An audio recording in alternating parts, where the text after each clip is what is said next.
The normality of orthophosphoric acid. Orthophosphoric acid वाले part का मतलब हो गया हम लोग H3PO4 वाले पार्ट की बात कर रहे हैं।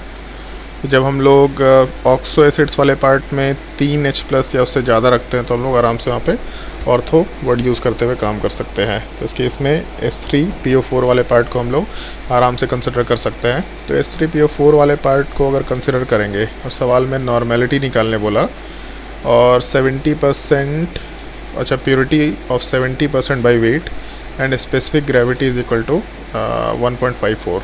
तो स्पेसिफिक ग्रेविटी का मतलब होता है density of substance divided by density of H2O, और डेंसिटी ऑफ H2O तो 1 ग्राम पर ml होता है। तो 1 ग्राम पर ml से कोई फ़र्क नहीं पड़ेगा, बेसिकली एक यूनिटलेस क्वांटिटी है। हम लोग जो यहाँ पे डेंसिटी को आराम से D के बराबर कंसिडर करते हुए काम कर सकते हैं। तो डेंसिटी 1.54 दे रखा, 70% वेट मतलब परसेंटेज वेट बाई वेट 70% के बराबर है। तो ठीक है, जिससे अगर नॉर्मेलिटी निकालना है तो नॉर्मेलिटी वाले पार्ट का फॉर्मूला शायद मालूम होगा, molarity into n factor consider कर सकते हैं हम लोग। तो अगर हम लोग molarity into n factor consider करें तो मोलैरिटी निकाल लेते हैं पहले और n फैक्टर वाले पार्ट को कंसिडर कर लेंगे। तो H3PO4 वाले पार्ट में हम लोग का 3H+ जा सकता है, इसका मतलब हम लोग का n फैक्टर वाला पार्ट 3 के बराबर होगा। जब भी कोई एसिड या बेस होता है तो जितने H+ के नंबर ऑफ मोल्स जा सकते हैं वही अपने n फैक्टर को कंसिडर करने के लिए यूज़ करते हैं हम लोग। तो n फैक्टर तो चलो 3 है, वो हम लोग लास्ट में देख लेंगे। तो पहले काम करते हैं, पहले कैलकुलेशन कर लेते हैं। जैसे हम लोगों का परसेंटेज वेट बाई वेट 70% के बराबर दे रखा था और डेंसिटी दे रखा था। तो जैसे मान लो कि हम लोग जब भी ऐसा कंसिडरेशन लेके चलते हैं परसेंटेज वेट बाई वेट, तो ऐसा कर लेते हैं। परसेंटेज वेट बाई वेट का मतलब है weight of solute divided by weight of solution.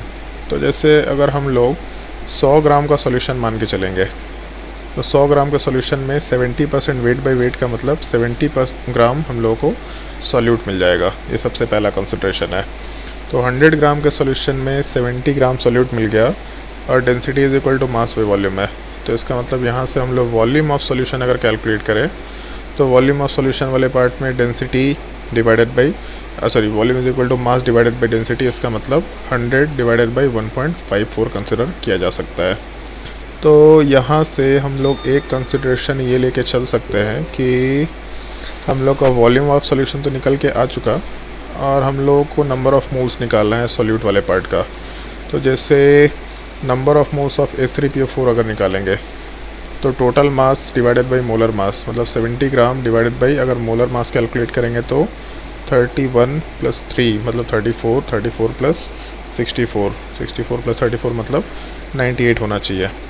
तो यहाँ से कैलकुलेशन वाले पार्ट में हम लोगों का कंसंट्रेशन या molarity is equal to number of moles 70 by 98, ये बेसिक फार्मूला इतना तो मालूम होगा, number of moles by volume in litre. तो वॉल्यूम वाला पार्ट 100 बाई 1.54 है और लीटर में जब कन्वर्ट करेंगे तो इसको 1000 से डिवाइड करेंगे, मतलब बेसिकली ऊपर 1000 से मल्टीप्लाई करेंगे।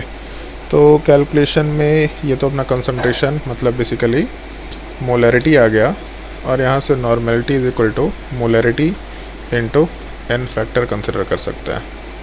तो अगर molarity into n factor consider करेंगे तो 70 by 98 into 1.54 divided by 100 into 1000 into 3 consider कर सकते हैं। तो कैलकुलेशन में ये कैंसिल आउट हुआ, बाकी बचा नीचे 98 ऊपर 70, तो 54 दे रखा। अगर कुछ डिवीज़न करेंगे तो हाँ ठीक है, 14 से कैंसिल आउट हो रहा है, 14 मतलब 5 और यहाँ 7 होना चाहिए और ये भी कैंसिल आउट हो रहा है यहाँ वाले पार्ट में। इसको 15 ले लेते हैं, यहाँ से 10 हटा करके इसको 15.4 कर देते हैं, तो 2.2 के बराबर होना चाहिए। तो 5 इंटू 2.2 इसका मतलब हो गया 11 इंटू 3 मतलब 33। तो 33 नॉर्मल सॉल्यूशन अपना आंसर निकल के आ जाना चाहिए। ये हम लोग का सवाल का नॉर्मल जवाब होगा। तो उसके हिसाब से पहला ऑप्शन 11, दूसरा 22, तीसरा ऑप्शन 33 नॉर्मल सॉल्यूशन आराम से कंसिडर किया जा सकता है।